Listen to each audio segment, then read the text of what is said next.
Boa tarde, gente, sejam bem-vindos, tá? Hoje a gente vai estar fazendo a nossa correção da atividade e vamos estar dando continuidade no nosso assunto, tá bom? A gente parou em insuficiência cardíaca, a gente vai estar dando continuidade. Peraí. Nós vamos estar dando continuidade nesse assunto e vamos fazer a correção agora do nosso exercício, tá bom? Vamos lá. Primeira questão. Como funciona a pequena e a grande... Acho que eu não achei aqui a TV um pouco. Como funciona a pequena e a grande circulação? Gente, a gente já viu, né?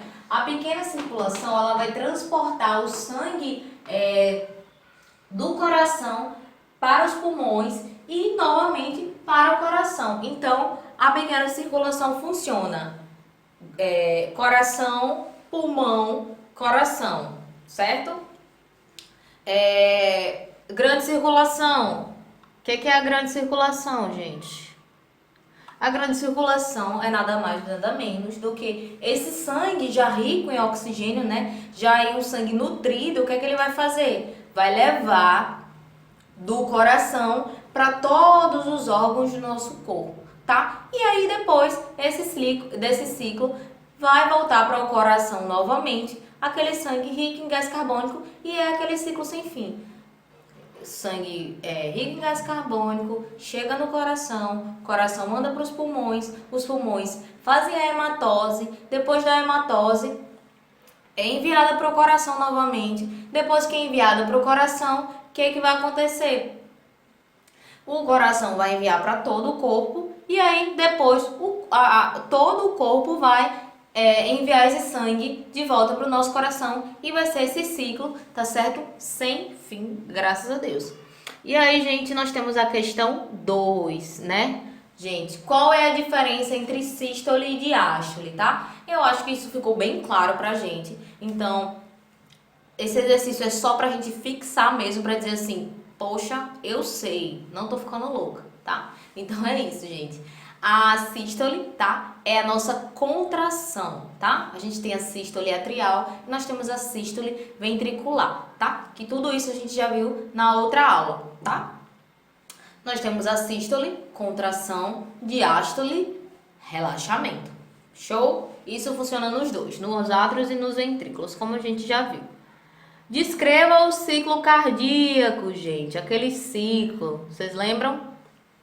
Que começa com a diástase, né? Que é o relaxamento das câmaras, para esse sangue estar entrando nos ventrículos de uma forma passiva. Depois dessa diástase, nós temos a sístole atrial, né? O que é essa sístole atrial? Ele vai fazer com que o restante desse sangue que ainda restou aqui nos nossos átrios, ele seja ejetado para os nossos ventrículos, tá bom? Depois que acontece essa contração atrial, o que vai acontecer? Vai acontecer a nossa contração ventricular isovolumétrica, né? Como a gente viu na outra aula, o que é essa contração isovolumétrica? É uma contração que vai fazer com que as válvulas atrioventriculares, né? Essa válvula aqui, que nós temos a tricúspide e a bicúspide, elas se fechem, tá? Por quê? Para evitar que o sangue retorne para o átrio, né? Ele não acabou de sair do átrio, né? O certo é ele criar essa pressão para que feche essa válvula, porém, essa pressão não é suficiente para ele ejetar esse sangue, por isso que acontece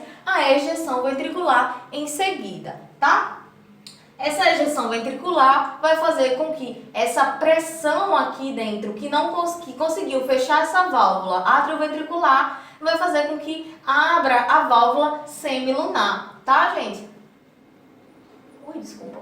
Essa válvula semilunar, o que vai acontecer? Ela vai abrir e o sangue vai ser ejetado, tá? E aí, gente, depois dessa ejeção ventricular, nós temos que ter o relaxamento. Relaxamento ventricular isovolumétrico. Fazendo a mesma coisa dessa contração isovolumétrica aqui, gente. Ele vai fazer com que, à medida que o ventrículo relaxa, a pressão que está aqui, ele vai cair e vai fazer com que o fluxo feche as válvulas semilunares, tá bom? Entenderam o ciclo, como funciona? É só isso, é bem básico, é bem simples, é bem tranquilo. Diástase, sístole atrial, contração ventricular isovolumétrica, ejeção ventricular e relaxamento ventricular isovolumétrico, tá? Show! Já que todo mundo entendeu isso, nós vamos para as nossas válvulas cardíacas, né, gente? Que a gente sabe que nós temos 4, tá? Nós temos 4 válvulas cardíacas. Vamos começar a falar pela nossa válvula bicúspide, né? Ou mitral, como a gente já viu, que já tem a gente não só vai encontrar válvula mitral ou válvula bicúspide, a gente também vai encontrar as válvulas atrioventriculares, tá certo? E aí, nós temos essas 3 nomenclaturas e elas apresentam esses 2 folhetos que elas possibilitam esse fluxo sanguíneo entre o átrio e o ventrículo do mesmo jeito da tricúspide, tá? Elas vão apresentar a mesma função. Só a diferença é que a bicúspide tem 2 folhetos e a tricúspide tem 3, tá bom? Nós temos também a nossa válvula aórtica, tá? Vocês vão encontrar a aórtica, válvula semilunar, tá bom? A aorta, tá? Ela está localizada na saída do ventrículo esquerdo para a aorta, possibilitando o fluxo sanguíneo entre a luz dessas 2 estruturas, tá bom? E, por último, a nossa última válvula, nós temos a válvula pulmonar, tá certo, gente? Que ela vai estar localizada na saída do ventrículo direito para a artéria pulmonar, do mesmo jeito, pode ser chamada de semilunar também. E aí, gente, a questão 5. Quais são os principais tecidos que revestem o nosso coração? Que a gente viu na outra aula, vocês lembram? O endocárdio, vocês lembram que ele cobre a superfície das válvulas cardíacas, né? Formado por um tecido epitelial, tá? Eles também chamam esse tecido que reveste o interno das artérias e das veias, eles chamam de endotélio também. E é importante esse endocárdio porque ele permite que o coração não coagule. Ele faz com que esse sangue não seja coagulado, independente da quantidade do fluxo que for, tá? Nós temos o miocárdio aqui, tá certo? Que é formado por uma camada de músculos anatomicamente estriados e fisiologicamente liso, tá? Nós temos também a nossa terceira camada, o epicárdio. Vocês lembram do epicárdio, gente? O epicárdio é a nossa camada mais externa, tá certo? É a camada visceral, aquela que reveste diretamente o coração, tá bom? Nós temos o pericárdio, que é um saco seroso de parede dupla, tá certo? Ele tá localizado aí, cadê ele? No mediastino médio, tá bom? Ele vai envolver o coração. E ele é constituído por uma lâmina espessa de tecido denso fibroso, né? Que a gente também chama de pericárdio fibroso. Que internamente, ele também é revestido por um pericárdio seroso, tá certo? Que é uma camada transparente entre uma e outra para que exista um fluido pericárdico, tá bom? Nesse interior para fazer com que a fricção entre essas camadas não aconteça, tá bom? Vamos lá para a questão de número 6. Questão de número 6. Quais são as estruturas responsáveis pelo sistema de condução cardíaco? Todo mundo lembra, né, gente? Isso daqui eu frisei pra caramba na outra aula. Nó sinusal ou nó sinoatrial, tá certo? Vocês também vão encontrar. Depois nós temos a outra estrutura chamada nó atrioventricular, tá? Por que nó atrioventricular? Porque ela está entre o átrio e o ventrículo, tá bom? Feixe de His e células de Purkinje. Questão 7, pessoal, tá bom?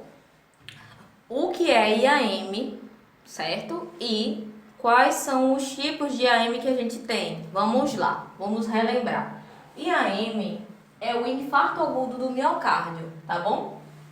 O infarto agudo do miocárdio é a morte das células de uma região do músculo do coração por conta de ou uma formação de coágulo tá? Ou uma formação de placa de ateroma, tá? Que isso vai interromper esse fluxo sanguíneo de uma forma súbita e intensa. Por quê? Porque existem umas determinadas situações que a gente precisa que esse fluxo sanguíneo aumente, como por exemplo, quando a gente está em situação de fuga, quando a gente está fugindo de um assaltante, quando a gente está com medo, a gente está andando numa rua escura, morrendo de medo, o que é que vai acontecer? O nosso coração vai pensar, poxa, eu acho que ela está precisando de ajuda, vamos mandar vamos aumentar esse fluxo sanguíneo, vamos liberar aí uma adrenalina, uma noradrenalina, né, ou epinefrina, ou norepinefrina, para a gente tá aumentando esse fluxo sanguíneo. E o que vai acontecer? O fluxo sanguíneo vai aumentar para a gente conseguir fugir das situações. E aí, gente, o que acontece com o nosso coração se ele já estiver entupido, se ele já estiver com um entupimento na nossa artéria e você precisar dessa situação de fuga? O que vai acontecer com você? Você vai ter uma angina estável, tá? Por quê? A angina estável é uma isquemia, falando aqui já os tipos, né, de IAM, nós temos 3 tipos. Nós temos angina estável, nós temos IAM sem supra de ST e nós temos IAM com supra de ST, tá? A angina estável, tá, gente? Nada mais, nada menos do que uma isquemia transitória, tá? E ela é reversível, por isso que pode acometer, por exemplo, pessoas que já têm um pouquinho de obstrução e aí faz um esforço físico muito grande, vai para uma academia. Eu, por exemplo, que sou sedentária, eu não gosto de fazer exercício físico, aí eu vou e digo assim, agora eu quero ser fitness, agora tá na moda, agora eu quero. Aí eu vou lá, começo a ir vou pra academia, no primeiro dia da academia eu faço um esforço, quero levantar os pesos mais pesados, quero malhar a perna, quero malhar braço, quero malhar tudo. O que vai acontecer comigo? Eu vou começar a sentir dores precordiais, aquela dor no peito, né? Por quê? Porque o fluxo sanguíneo vai aumentar, porém a passagem por esse fluxo sanguíneo não vai ser dilatada, né? Por quê? Porque já tem uma obstrução ali. Então, o que pode acontecer? Essa pessoa ela vai ter sintomas de IAM por uns 20 minutos, tá? Por isso que ela é reversível, tá, pessoal? Oxe, não tá carregando. Agora vai. Ai, Senhor. Agora foi. E aí, como eu tava dizendo pra vocês, essa isquemia ela é transitória, tá? Irreversível. Por quê? Eu faço esse exercício todo e aí quando eu sento, tá? Um pouquinho, fico em repouso, essa sensação vai passar, tá, gente? E por isso que ela é dita como isquemia transitória reversível, tá certo? E aí nós temos o IAM sem o supra de ST, tá certo? O que vai acontecer sem esse supra de ST, pessoal? Vai ocorrer uma obstrução parcial, tá certo? Desse vaso, que aí pode resultar em IAM, tá certo? A gente não pode descartar a possibilidade. Porém, ela não vai obstruir totalmente o nosso vaso. Vai ser uma obstrução parcial, tá certo? Só para relembrar, esse é o IAM sem supra de ST, tá bom? O IAM com supra de ST já é o contrário, já é o paciente com obstrução, com a oclusão total, tá certo, pessoal? Essa pessoa vai apresentar sim o infarto agudo do miocárdio, tá certo? Por que eles falam que é IAM com supra de ST? Vou explicar para vocês. Olha o que acontece.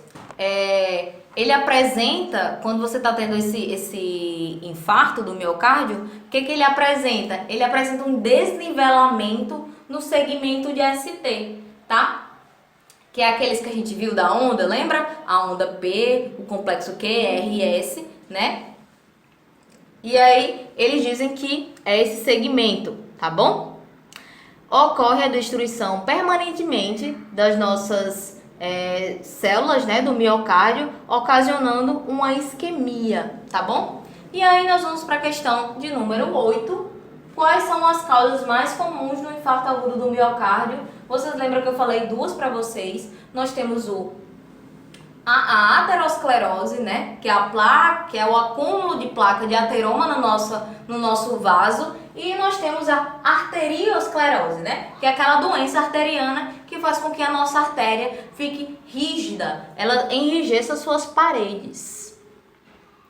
Questão de número 9. Quais são os fatores de risco para o IAM? Para o IAM e para basicamente todas as doenças cardíacas, tá? Nós temos o tabagismo, o etilismo, diabetes, hipertensão, estresse,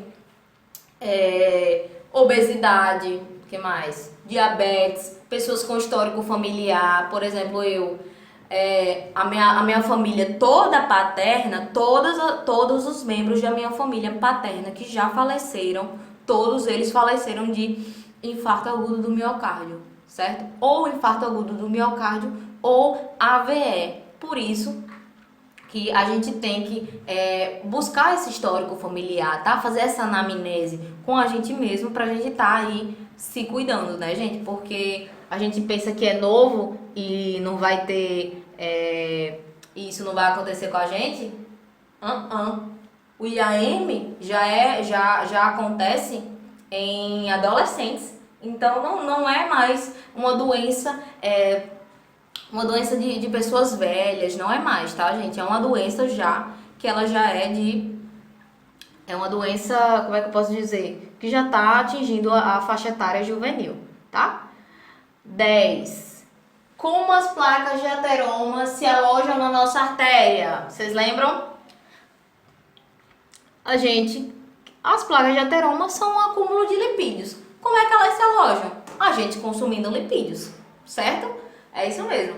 Porém, como é que acontece como é que é a formação dessa placa de ateroma, tá? É isso que a gente vai ver agora com esse desenho que eu já mostrei para vocês na outra aula, mas eu trouxe aqui para nossa revisão para ficar bem completo. E aí, gente, aqui, por exemplo, nós poderíamos ter uma angina estável. Aqui, ó. Quando tem uma obstrução aqui, se acontecer um fluxo sanguíneo, se a gente precisar de um fluxo sanguíneo maior, a gente já vai ter um fluxo sanguíneo menor nessa região, tá? Aqui nós temos uma artéria, aqui é uma artéria que a pessoa é saudável, ela é fitness, ela come frutas e verduras e não come frituras, nem coisas doces. Aqui é uma pessoa saudável. Vai começando a vir pra cá, ela já vai, ela já comeu uma batata frita, ela já foi um fast food. E aí, gente, essas placas vão se acumulando, né? As únicas preocupações que a gente tem que ter com isso é porque esse acúmulo de lipídios vai fazer com que as nossas células endoteliais ativem e vão dizer assim: gente, tem alguma coisa errada aqui com esse vaso.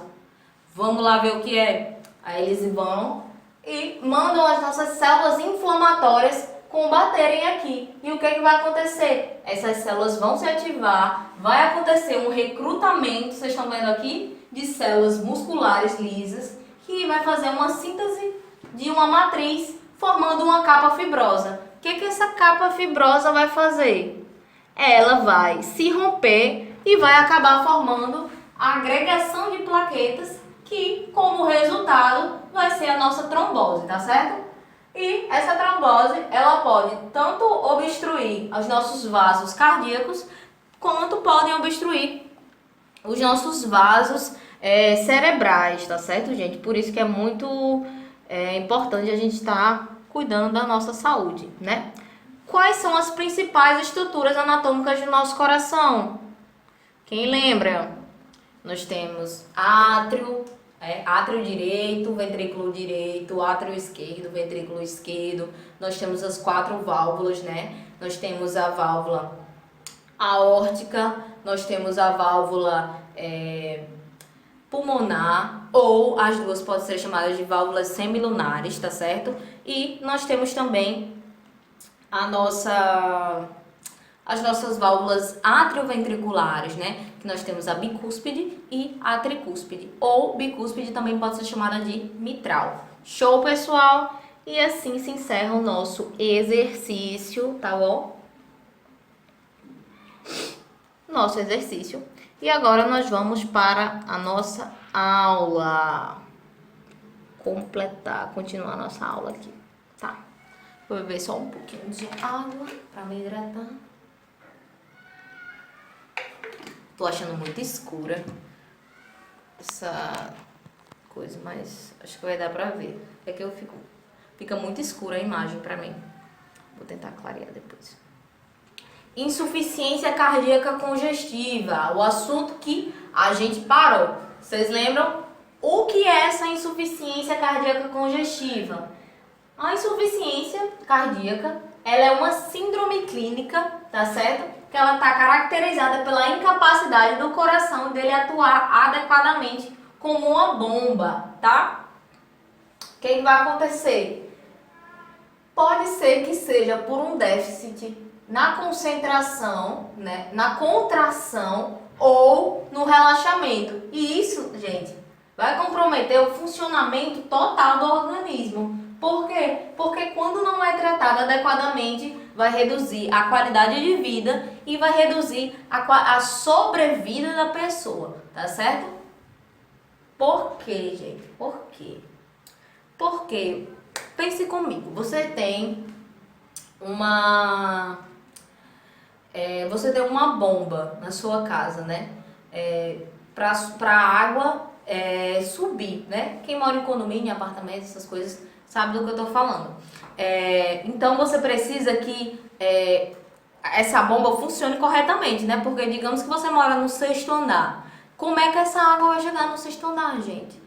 Com a força, né, da bomba. E se a bomba não estiver funcionando, vai chegar até o 2º andar. Então é exatamente isso. O nosso coração, quando ele está com insuficiência cardíaca congestiva, esse funcionamento de bomba, dessa contração, relaxamento, dessa ejeção de sangue, desse enchimento de sangue, isso tudo não vai funcionar adequadamente, tá? O que vai acontecer? Nós temos alguns tipos de insuficiência cardíaca que eu vou explicar para vocês. Ela pode ser sistólica, tá? Quando existe um déficit na concentração, tá bom? E pode ser diastólica se ela tiver alguma alteração no relaxamento das câmaras cardíacas. Que isso daí pode comprometer tanto o ventrículo tanto o ventrículo esquerdo quanto o ventrículo direito, tá bom? Gente, eu nunca acho o mouse. Tá, nós temos esses dois tipos de insuficiência cardíaca, tá bom? Como eu já disse pra vocês. Só que vocês também podem achar na literatura como insuficiência cardíaca com fração de ejeção reduzida, tá? Ou vocês podem também achar como insuficiência sistólica, tá bom? O que acontece com essa insuficiência cardíaca sistólica? A gente sabe que sístole é a contração, né, gente? Sístole é a contração, diástole é o relaxamento. Quando a gente fala de insuficiência cardíaca sistólica, a gente já detecta o problema. Por quê? O problema está na contração. Esse coração, ele não está bombeando com força o suficiente para fora, para a porcentagem total do sangue sair dele, né? O que acontece? Ele vai contrair com menos força, consequentemente, vai bombear para fora do sangue uma menor porcentagem, tá certo? E aí o que vai acontecer? Essa porcentagem que ele não conseguiu enviar vai se acumular no coração. Ele vai pertencer no coração. E aí também a gente pode ter alguma disfunção na nossa válvula, né? Cardíaca que pode estar aí resultando nessa consequência desse retardo desse sangue para dentro do coração, gente. E isso causa uma doença também seríssima chamada edema agudo de pulmão, que é quando esse sangue, ele tanto retorna para o coração como ele vai para os pulmões, tá certo? Insuficiência cardíaca diastólica ou insuficiência cardíaca com fração de ejeção preservada, tá? Quando a a gente fala de diástole, diastólica, a gente lembra de quê? Relaxamento. Qual é o problema dessa insuficiência cardíaca? Esse relaxamento não acontece. O coração, ele torna-se rígido e ele não relaxa normalmente após a sua contração, que isso vai prejudicar na capacidade desse coração de se encher de sangue, como eu falei para vocês. Esse coração, ele não vai estar mais... Esse coração, ele não vai estar mais relaxando o suficiente para conseguir encher uma quantidade de sangue suficiente dentro dele, né? E aí, gente, o coração fica rígido. O que vai acontecer? Ele vai querer compensar esse preenchimento inadequado fazendo o quê? Trabalhando mais. Pense comigo. Você tem uma piscina, tá? Você tem uma piscina bem pequenininha. Aí você vai, ganha dinheiro e aí resolve fazer uma piscina maior. O que vai acontecer? Você tem uma bomba, né, para limpar a piscina pequenininha. Quando você pega essa bomba e bota na piscina grande, o que vai acontecer? Não vai ser suficiente, né? Ela não vai conseguir bombear o suficiente. E aí, o que vai acontecer? A quantidade de sangue que ele bombear vai ser menor. E o que o coração pensa? Ele tá bombeando pouco sangue, o que eu vou fazer? Vou aumentar a quantidade de sangue para fazer com que esse sangue vá mais rápido, para fazer com que esse déficit de preenchimento inadequado, ele agora seja adequado. Por quê? Porque o coração ele vai trabalhar mais, né? E aí, gente, como consequência disso, nós temos um coração que vai acumular esse sangue nos pulmões e nas veias também, tá bom? Ixi, o menino chorando, pequeno. Fatores de risco, gente. Todas as doenças cardíacas, nós temos quase os mesmos fatores de risco, tá? O que vai mudar nessa daqui é porque a gente sabe que existem alguns fatores, como por exemplo, algumas disfunções de algumas válvulas, que aí podem estar ocasionando, tá certo? Essa insuficiência cardíaca, tá? Nós temos, além da pressão arterial, nós temos todo aquele conjunto de doenças maravilhosas. Diabetes, hipertensão, sedentarismo, tabagismo, outras doenças que acometem as válvulas cardíacas de uma forma degenerativa ou inflamatória, tá certo? Como a doença reumática, tá bom? Nós temos doenças congestivas, etilismo, doenças genéticas, doenças autoimunes, doenças inflamatórias, toxicidade também, né? Quando a gente está fazendo um tratamento para câncer, um tratamento, e aí para doenças infecciosas também, algumas doenças infecciosas, tá? Virais ou parasitárias, tá? Como o Trypanosoma cruzi, tá bom? Que faz com que o coração aumente de tamanho. Então esses são fatores de risco para o nosso coração não estar mais funcionando como bomba adequadamente, tá bom? São esses fatores de risco. E quais os sintomas, professora?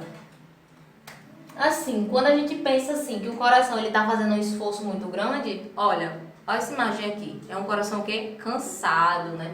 É um coração sofrido. Por quê? O principal sintoma é a falta de ar. Por quê? Quando a gente está se afogando, o que a gente sente? Falta de ar. Então é como se a gente se afogasse internamente, né? Por quê? Porque o sangue vai estar acumulando nos nossos pulmões. Por isso que um dos principais sintomas também é a dificuldade de dormir à noite. Por quê? Porque quando a gente deita, vai estar o quê? Se enchendo a nossa cavidade aqui de sangue, gente. E isso vai fazer com que a gente não consiga respirar, a gente morra afogado, né? Com esse sangue. E aí, inchaço dos pés e das pernas, né? Justamente porque essa circulação não está acontecendo de uma forma adequada, tá? Abdômen inchado, perda de apetite, tosse, aumento da micção durante a noite, né? Como forma de... como é que eu posso dizer? Como uma forma de compensação, tá? Confusão e memória prejudicada, tá? Por quê? Porque essa isquemia pode ser levada não só pro coração. E aí, como eu falei pra vocês... E aí, gente, nós temos alguns mecanismos, tá? Para compensar esse mau funcionamento, do nosso coração, tá? Qual é a primeira resposta desse mecanismo de compensação? Hormonal, gente. Lembra que eu falei para vocês que quando a gente faz um esforço físico muito grande, é liberado alguns hormônios, né? Aqueles hormônios de fuga e de luta, vocês lembram? Pois é. Esse é um dos mecanismos de compensação do nosso coração para ele bombear normalmente, como se nada tivesse acontecendo, né? Aí ocorre a liberação da adrenalina ou noradrenalina e esses hormônios vão fazer com que o coração bombeie esse sangue mais rápido, aumentando o nosso débito cardíaco, né, gente? Que o débito cardíaco não é nada mais, nada menos do que o fluxo sanguíneo, tá? E isso ajuda a compensar a incapacidade do próprio bombeamento do nosso coração, tá? Por quê? O que ele pensa? Tá enviando pouco sangue. Isso é porque ele não tá recebendo o estímulo necessário. Vamos empurrar a adrenalina nele para ver se esse estímulo acontece mais rápido, entendeu? E aí, esses hormônios fazem com que o coração bombeie mais rápido, porém, essa resposta hormonal, gente, ela acaba aumentando a demanda do coração, que ele já está lesionado. É um coração que já está sofrido, ele está cansado. O que é que isso pode acontecer? Em longo prazo, essas demandas levam à deteriorização total, né, dessa função cardíaca. O nosso coração ele não vai mais conseguir, e aí só um transplante de coração, tá? A nossa resposta hormonal é boa, porém não é muito, não nos ajuda ao longo prazo, né? Nós temos uma resposta renal, tá certo? Que é o outro mecanismo de compensação do nosso corpo, tá? Para o fluxo sanguíneo reduzido, na insuficiência cardíaca, né? Quando a gente não consegue bombear sangue o suficiente, o que é que os nossos rins vão fazer? Eles vão fazer um aumento na quantidade de sal e de água no nosso corpo, gente. O que ele vai fazer? Vamos pensar. Eu tenho um copo com água. Eu vou botando sal dentro desse copo. O que vai acontecendo com esse volume de água? Ele vai aumentando, né? Então é isso que o rim pensa. Poxa, se ele tá enviando pouco sangue, o que eu vou fazer? Eu vou aumentar o volume sanguíneo para ele não estar precisando fazer esse esforço todo. Só que, gente, ele faz isso para manter a pressão sanguínea. Só que quanto maior o volume de sangue, a gente tem que pensar, igual a piscina. O músculo tende a ficar o quê? Aumentado. Então, o que é que essa resposta renal faz? Ele faz o aumento desse coração. Ele aumenta... Cadê que eu ia falar?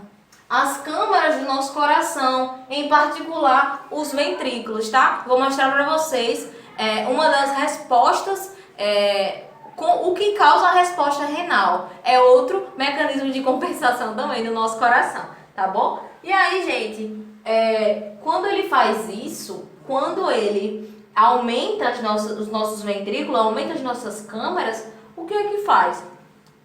A gente, por exemplo, quando a gente pega um elástico, a gente estica ele todinho. Quando a gente bota o elástico de volta ao normal, o que é que vai acontecer com esse elástico?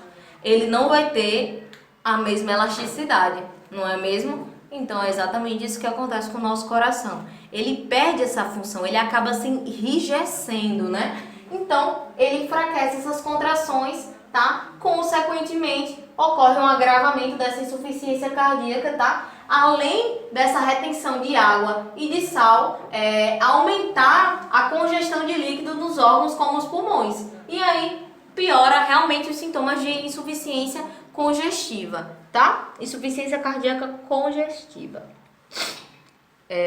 Vamos lá. E como resposta, como eu falei para vocês, ocorre o quê? O aumento do nosso coração. Aqui é um coração saudável, tá? A gente pode ver aqui, ó, o músculo, como tá bem, né? Íntegro. Aqui a gente já não tem tanto. Vocês conseguem perceber? É nítida a diferença. O coração ele aumenta. Vocês percebem também que ele aumenta o ventrículo, né? Ele aumenta o ventrículo. Esse aumento do coração, ele é um mecanismo de compensação, tá certo? Que faz com que as paredes do nosso coração fiquem espessas, tá? Principalmente os do ventrículo, que a gente chama de hipertrofia ventricular. Que a gente chama de hipertrofia ventricular, peraí. No início, gente, como todo início é maravilhoso, né? Igual quando a gente começa a namorar, tudo é lindo, tudo é maravilhoso. No início, esse aumento desse tamanho permite que o coração ele tenha um volume de sangue, um débito cardíaco, ok, show de bola. Porém, o coração quando ele aumenta e ele fica espesso, ele acaba se enrijecendo. Então aquela função que já não estava trabalhando direito, com o coração pequenininho, quando o coração tá grande e esticado, é aí que ela não vai funcionar mesmo, né, pessoal? Então, essa resposta também não nos ajuda muito, tá? Tratamento.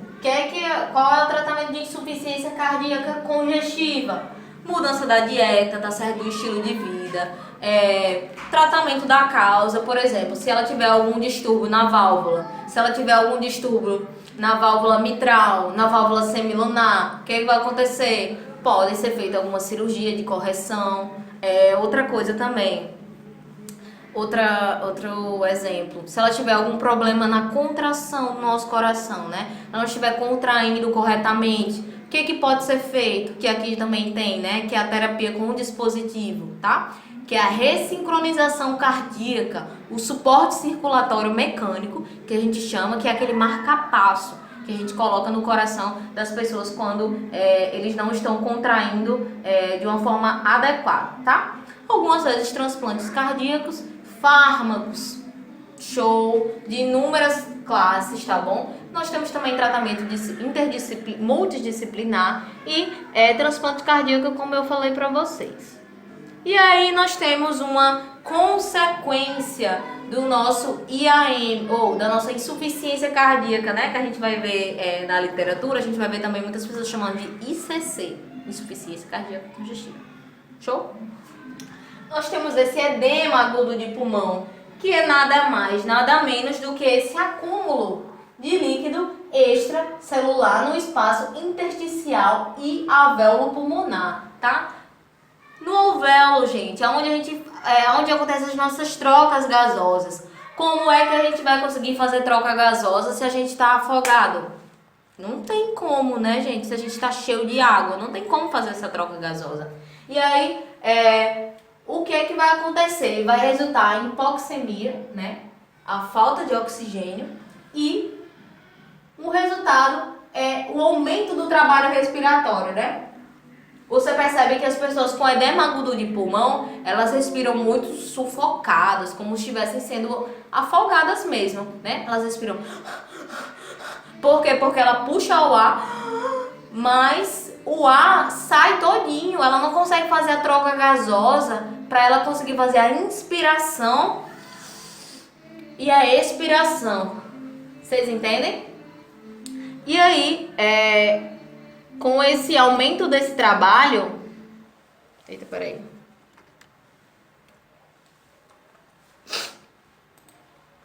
Com o aumento desse trabalho, ocorre uma diminuição na complacência pulmonar, tá certo? Então, a gente não consegue, os nossos pulmões não conseguem trabalhar direito, tá? A fisiopatologia, como é que funciona? Ocorre o acúmulo, né, interextracelular, como eu falei para vocês, nos alvéolos, dificultando a difusão de oxigênio para dentro dos capilares pulmonares, causando a hipoxemia, né, a falta de oxigênio naquela região. Gente, outra coisa extremamente importante também que acontece no edema agudo de pulmão é que a gente não só consegue fazer a troca gasosa para a gente conseguir oxigênio para a gente, como a gente também acumula o gás carbônico, né? Porque a gente sabe que o gás carbônico ele é resultado das sínteses das nossas células. E aí, gente, a gente vai produzir ele, entendeu? Sempre, tá sempre ali produzindo. E aí, quando a gente tem esse acúmulo de gás carbônico, a gente chama de hipercapnia, tá bom? E isso vai fazer com que a pessoa tenha, traduzindo, né? A pessoa vai ficar com falta de ar, queda de saturação de oxigênio e vai ter um esforço ventilatório muito grande e também sonolência, tá bom? E aí, gente, os sintomas: dificuldade respiratória extrema, né? A gente já pensa logo, edema agudo de pulmão. A pessoa tá morrendo afogada por dentro, com sangue, com líquido intersticial. O que vai acontecer? Dificuldade respiratória, respiração acelerada. Só lembrando, tá, gente, que o edema agudo de pulmão, ele não é só causado por IAM, não, tá? Tem outras causas. Porém, como a gente está falando de doenças cardíacas, eu resolvi trazer só essa parte que está relacionada ao coração, tá bom? E aí, nós temos também pele azulada, né? A pele cianótica, principalmente os membros, né? Quando o oxigênio não consegue chegar a todos, né? De uma forma eficiente, tá? Sensação de inquietação, episódios prévios de insuficiência cardíaca congestiva, prévias de angina, infartos. Eles aumentam essa possibilidade do episódio ser edema agudo de pulmão, tá? Algumas pessoas têm espasmos nas vias aéreas, que a gente chama de broncoespasmos. E um dos sintomas também é quando você percebe que a pessoa fala meio que assobiando, com chiado, sabe? Quando ela vai falando... Entendeu? E aí... Opa! Aff, gente. Vacilei aqui, peraí.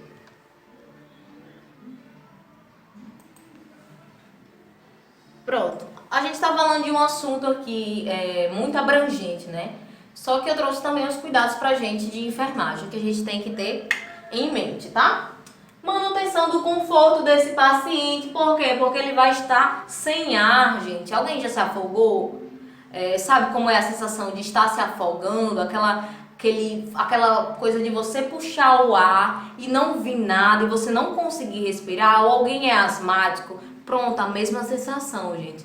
A gente tem que proporcionar esse conforto, tá? Tanto colocando a pessoa numa posição elevada, né, para diminuir esse retorno venoso, como proporcionar uma máxima expansão pulmonar, tá certo? Esse pulmão, ele tá fazendo um esforço bem grande, então por que a gente não facilita, né, essa expansão, mudando o paciente de posição? É isso aí. Monitorização dos sinais vitais, administração de oxigenoterapia e medicações, tá certo? Manutenção das vias venosas prévias com gorjetamento mínimo, importantíssimo, gente. A gente não pode sobrecarregar esse paciente que já está com uma volemia muito grande. O que a gente tem que evitar? Uma sobrecarga volêmica, tá certo? Monitorização do fluxo urinário. Outra coisa, gente, quando a gente está faltando ar, o que a gente sente? A primeira coisa que a gente sente é medo, é ansiedade. Então, aí está o nosso papel, de novo, da enfermagem, que vocês têm que vestir essa camisa de ser enfermeiro, ser assistente social, ser psicólogo, ser mãe, entendeu? Então a gente tem todo esse papel de estar ali cuidando da pessoa, de estar ali orientando, de estar acalentando a pessoa, porque quando a gente está com medo e ansiedade, as manifestações do edema agudo pulmonar vão ser maiores, né? Porque a gente entra em desespero e acaba piorando os sintomas. Então, gente, tocar as pessoas, não agora que a gente está em pandemia, né? Mas quando a gente estiver no hospital, estiver todo aparentado, tocar as pessoas, falar com ela, tá? Essa sensação, passar a sensação de realidade do que está acontecendo para ela. Olha, tenha calma, você tá com isso, você está com aquilo, mas calma, vamos melhorar aqui seus sintomas, vamos fazer uma manutenção aqui do seu conforto. O que eu posso lhe ajudar para você estar mais confortável? Como você respira melhor? Então, assim, tudo isso já está diretamente ligado à nossa enfermagem, tá certo? Dizer para a pessoa que ela não tá sozinha, tá bom? Tá sempre nesse acompanhamento. Show, pessoal? E é isto. Nossa aula se encerra por aqui. Desculpa a imagem um pouco escura, vou ver se eu tento clarear, tá? E é isso, pessoal. Obrigada pela aula. Façam a atividade que eu passei para vocês já, tá certo? Façam e me entreguem. Quem não puder assistir a aula de forma online, assista no YouTube. Eu vou estar disponibilizando ainda hoje, tá bom? E é isso. Bom final de semana para vocês. E é isso. Boa semana, quer dizer, na verdade.